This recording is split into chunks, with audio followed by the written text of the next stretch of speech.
And I'll put the website up on the D2L, but I just found it by typing in blood typing game Nobel Prize. And on there it'll say old game, and this is the new one. So it helps you to practice blood typing. So you can choose different levels really quick. So each time you play the same 3 patients, you usually get the same blood type over and over again, and most of you will learn pretty fast what the blood type is supposed to be. So this one, play against each other with points and stuff, so we just pick this one. All right, so we're gonna a patient, and there's sound on here, but I haven't tried it with sound. I don't know if it's cry or rain or what, but anyway. Play the sound. Well, I have it turned up, but here we go. There's something off. Yeah. Okay. We want to hear. Okay. Okay, so we're going to take some blood, and one of these little things where you get to play like your PhysioX.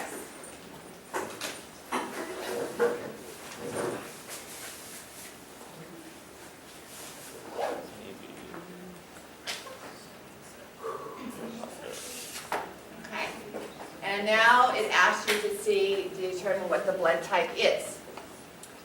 So you can look inside it, and you can see that there are B antigens and RH antigens on this blood. Okay? And A antigens. Or you can try to figure out without it. So with that information, what would the blood type be? AB positive. AB positive, I need to the A antigen, so the A antibody. All right, so let's go for the AB, and then we'll choose positive. You're bloody right. All right, so get blood out. So now we're going to drag a blood bag and drop it on top of the blood bag right. So just click on that. That will tell us what's in the blood. I'm assuming this is the same patient. Blood type is AB positive. So we have to decide what type of blood to give it.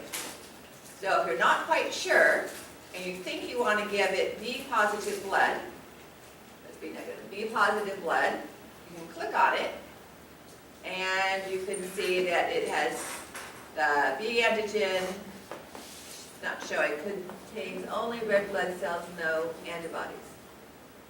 Well, that's wrong. Contains only. So it should have antibodies, right? No. Not if you're donating that. Interesting. That doesn't show any O. Anyway, this is the first time I've seen the new one. So let's try giving this person. Well, what's the arrow to the right? Is that so you have O far right, my right? Is that? Oh, yeah, very good. How smart you are. All right, well, let's give this person a B positive blood.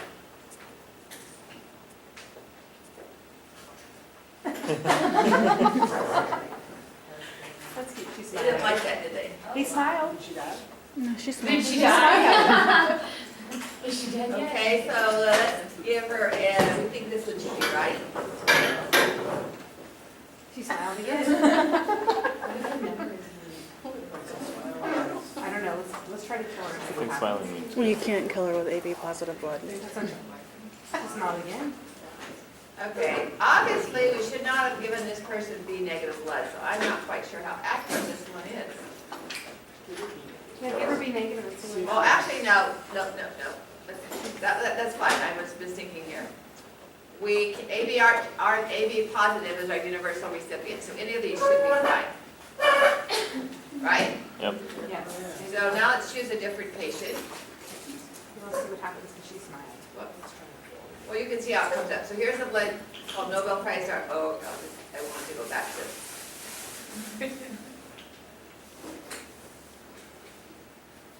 Come on.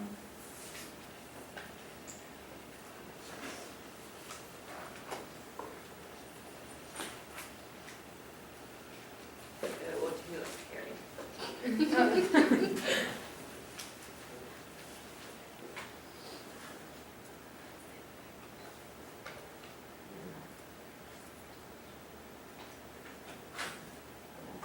So I'm assuming the labeled tubes are showing the antibodies that are in there.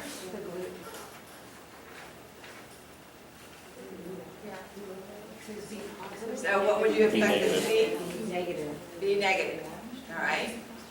So we'll check. Be negative. All right. Okay. So now let's do the transfusion. So up here is the B negative. We know B positive shouldn't be given, right? We'll try to kill this person. Oh! Okay, he died. His healthometer is a flat line. All right, but if we give him B negative, Is that you, Joe? is that, What's that? Vibrating?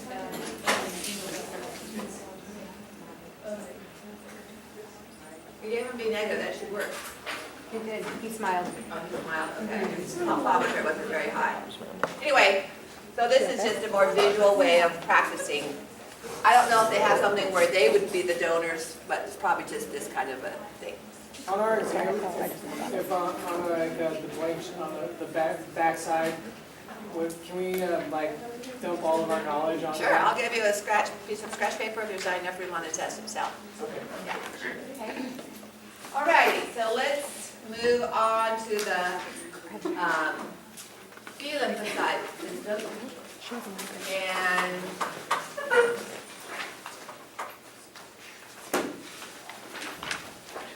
so when we do B cell activation, that first step is going to be in common with what we had from our T cell activation.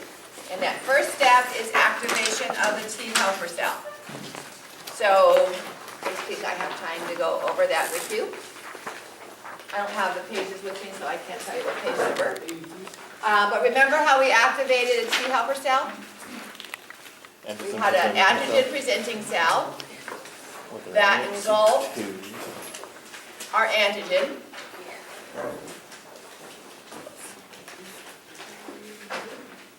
That engulfed our antigen. And exposed it to lysosomal enzymes.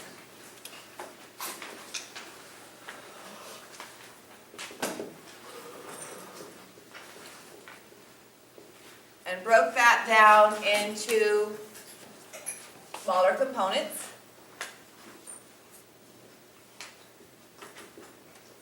And then these smaller components became associated with a cell membrane molecule. What class would that be? Class 2? Class 2, correct. So this would be a major histocompatibility complex, class 2. That would then move to the surface of our antigen presenting cell and present that antigen on its surface. A T helper cell that had receptors matching that antigen would randomly find that one of the T helper cells out there would match with that antigen. Okay. Now, who takes the next step, the APC or the, Interleukin 1. That, well, we first have to stabilize Oh, stabilize yes. it into the CD. the CD4. Okay, now the APC would take the next step by releasing interleukin 1.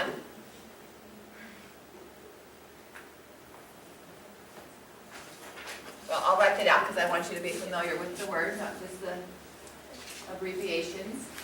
So interleukin 1.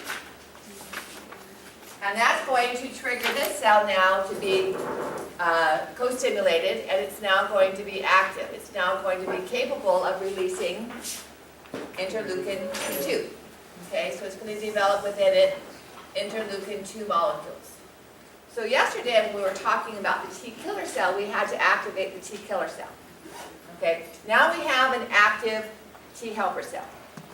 That can disassociate from the antigen presenting cell And we're looking at B cells now, so we're going to be activating a B cell. So I'm going to erase this, I would leave it up except I need the room. So if you need pictures, go ahead, but it's the same information we had from yesterday. And then I'm going to redraw the T helper cell. Okay? Actually, I'll leave the T helper cell and I'll redraw I'm going to use a different APC. Anybody? All right, so now we have our activated T helper cell. So let's turn our attention to the B lymphocyte. Okay, so this was the process that we just got through activating our T helper cell. Okay, so we have active T helper cells that have cloned, and they've multiplied, and they're all over the tonsils and have taken up residence in some of our lymph nodes. And now we bring in a naive, if you will, B lymphocyte. So our B lymphocyte is also phagocytic. Remember, because it's an antigen-presenting cell. It has B cell receptors. Remember the TCR were T cell receptors? So this has B cell receptors. Look closely. The B cell receptors are just like the antibodies that this B cell will be capable of making when it becomes active. So the receptors that are on the surface of the B cell are the same molecule that would be the antibodies that it's synthesizing. And so that's what it has as far as specificity. So these B cell receptors now, again, genetically, randomly developed, are going to come in contact with the same antigen that activated our T helper cell. And it will, so let's say we have a virus, okay? This person's been given a vaccine, and we have a weakened virus out there. And so this virus binds to the antigenic surface of the antibody receptor, recognizes part of the virus protein, and then that whole area gets internalized. So I'll draw that down here.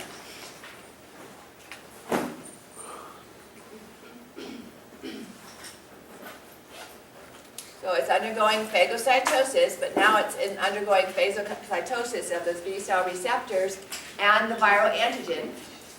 Because this is an antigen-presenting cell, it's going to have a high number of lysosomes, just like our macrophage. And so this vesicle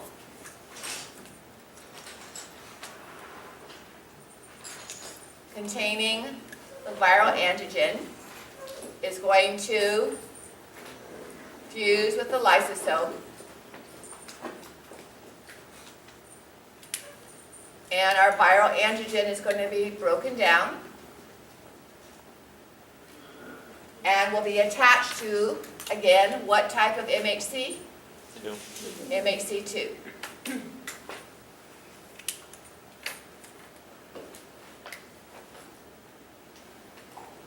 And now that MHC2 is going to be presented on the surface.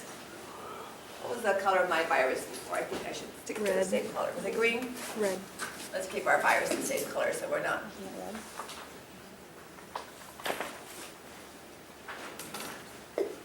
So this is now going to be presented on the cell surface with an MHC2 molecule. Because remember, B lymphocytes are antigen-presenting cells.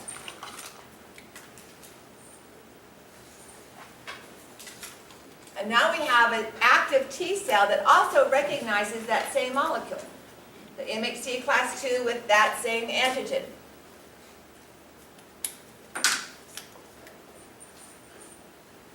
And so this T cell, randomly, already active, will interact with the MHC2 here.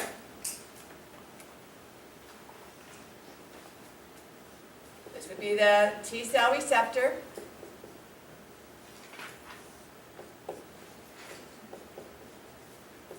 and it's active. Stabilizes this with CD4. Same activating chemical is going to be given. Interleukin 2.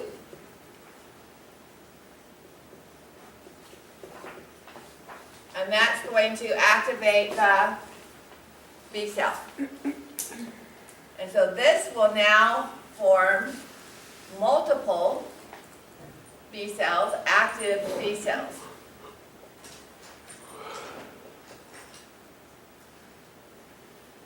That are capable of synthesizing antibodies that match the same variable region on their surface. Some of those will go on to form the plasma cell. And will actually make antibodies. And these will clone. So they'll make multiple plasma cells.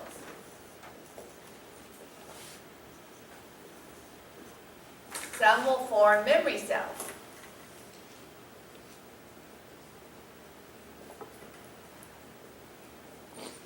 So the next time it matches up with a virus antigen, it doesn't have to be activated. It already has been. And so it will then, within just a few hours, be able to start cloning itself and dumping antibodies into the plasma.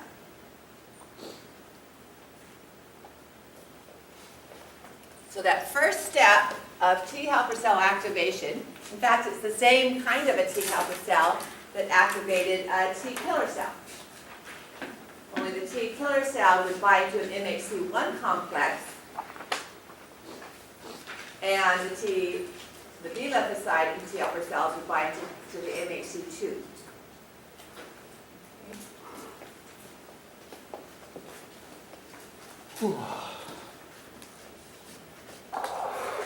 So here's another image of what I just drew on the board. So here's the B cell interacting with an antigen on a bacterium or on a virus or whatever it's programmed to recognize, internalizes that antigen, and inserts it onto an MHC2 complex.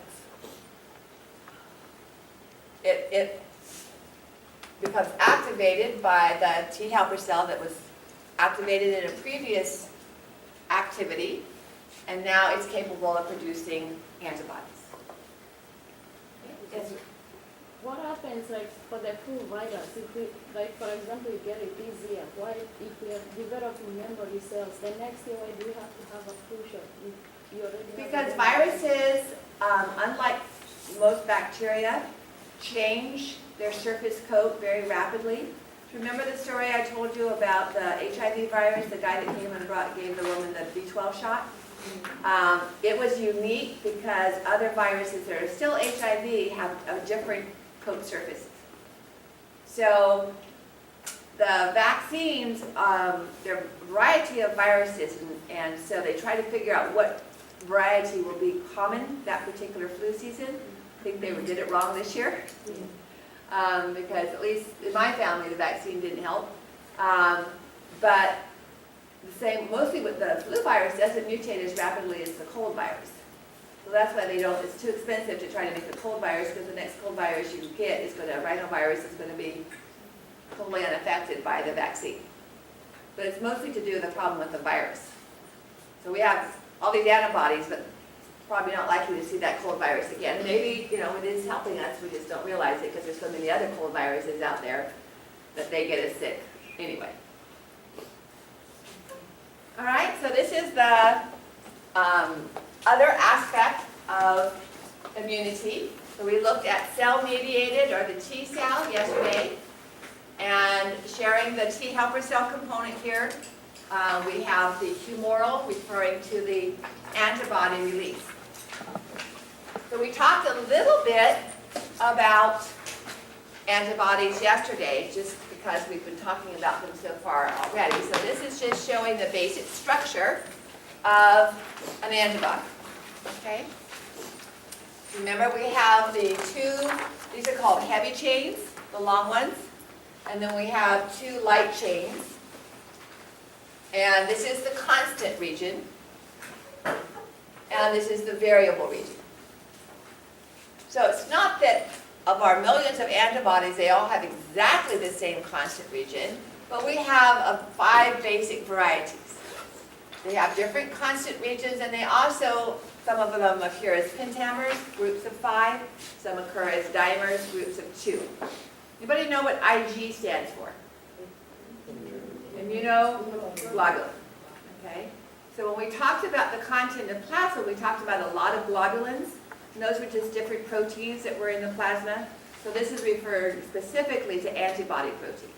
So the immunoglobulins. Let's just take a brief look at the 5 different groups.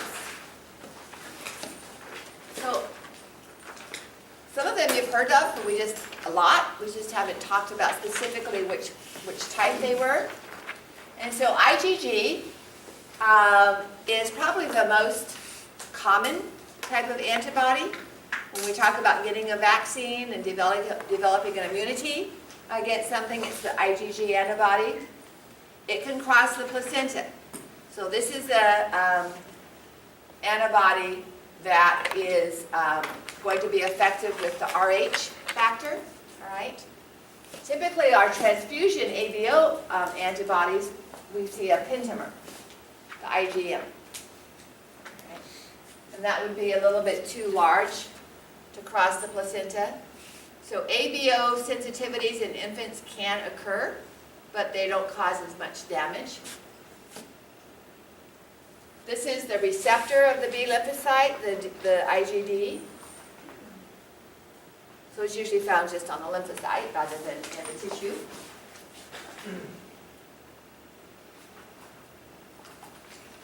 IgA, we're going to talk about passive immunity. So many of you have heard that it's healthy for newborns and older to continue to nurse because they're getting their mother's antibodies. So they get some antibodies from the mother while they're still a fetus, because remember those IgGs could cross the placenta. That's not always a bad thing, all right? It gives the baby passive immunity to antigens in its environment. So when I was in college, I had a really good friend. She taught me to play racquetball, and her husband was a student. She was working in a homemaker, and gave birth to a baby just a couple of weeks before her husband graduated from college. And she asked me if I would come babysit it because she wanted to go to her husband's graduation, obviously. And because her baby was a premature birth, the doctors didn't want it going out of its environment to a large public gathering like a store, church, or certainly graduation. And so it still had antibodies against its environment, but going into a large public space like that, place like that, there's a chance that the mother's antibodies would not have antibodies against everything that baby might come in contact with in that large public environment.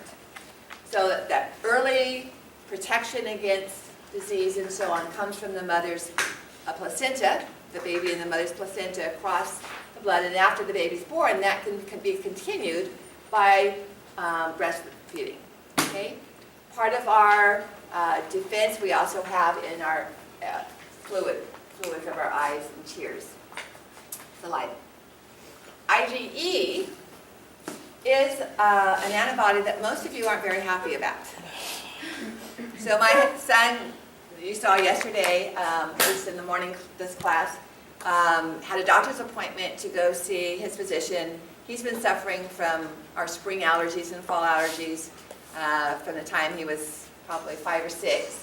And the over-the-counter Claritin and all that kind of stuff do absolutely nothing for him. And so I said, so what happened? And I said, did you sign up with the allergist to get a series of shots to see, or the little test to see the skin test to see what it's for? He said, no, I just got a shot in my bottom. Well, he said, but.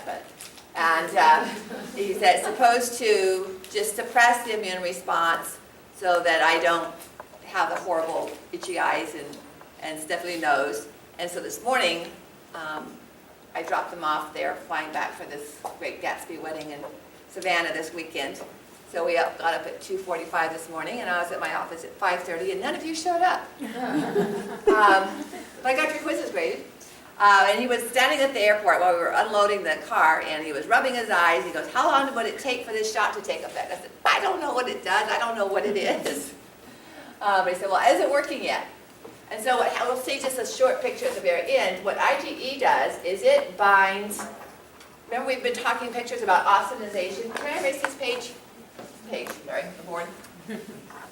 We've been showing opsonization where the antibody bound to an antigen on the surface and stuck its tail out to become in contact with macrophages or complement. IgE kind of works the opposite. So here's our mast cell.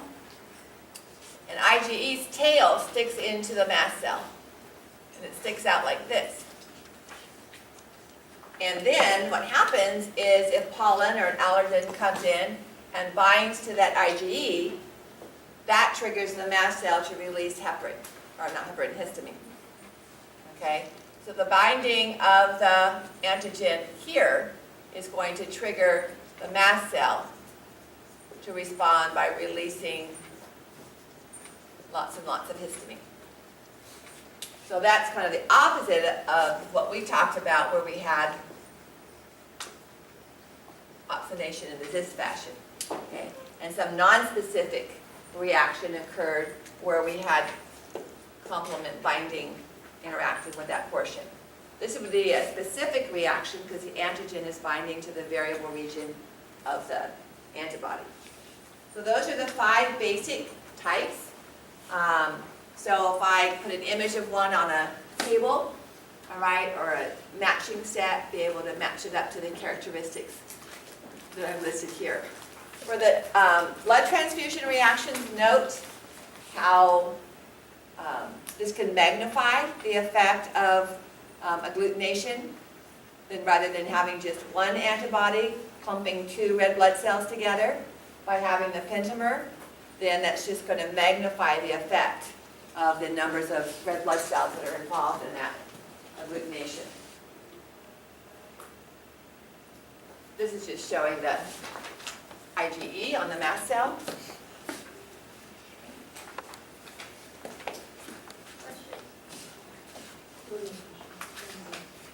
So that's really all I'm going to say about hypersensitivities. I Yes. just wanted to note that I like to remember that IgE also stimulates eosinophils, right? Oh, So okay. I have to remember because he and basophils. and these, yeah. Yeah, Because because there's some. basophils are going to be releasing the histamine. Okay, so how do antibodies work? Unlike T killer cells, remember I said B lymphocytes kind of distance themselves from their activity? And the antibodies themselves don't do any killing of what they bind to. They do one of these major activities which may result in the death of the cell, or at least the removal of the toxic effects. So some of them are illustrated here. So here we have just not cells, but bacterial toxins that can cause changes in the body. All right, some of those toxins are what create a fever. Some of them can result in disseminated intravascular clotting disorders, and so they can either do toxic effects outside the cell or inside the cell. And here you can see that the antibodies are kind of clustering around, and by covering up the surface of the toxin, either preventing it from being internalized by the cell or by binding to some surface of the cell and causing its changes, all right, that result in the toxic effect. Not only that, but it can increase the foreignness of the structure, all right, and increase its phagocytic response. So the neutralization, though, is just, it's not destroying, it's making it ineffective. It's neutralizing the threat. All right, the second term on there was agglutination, and we've already talked about that. So we have agglutination occurring with our red blood cells. Here it's agglutinating bacteria. And again, that's going to increase the fragility of the red blood cell. and it doesn't poke holes in the red blood cell like perforin would, okay? But it increases the likelihood that it's going to be ingested by macrophages in the liver, or if it's already an older red blood cell, it's more likely to rupture its membrane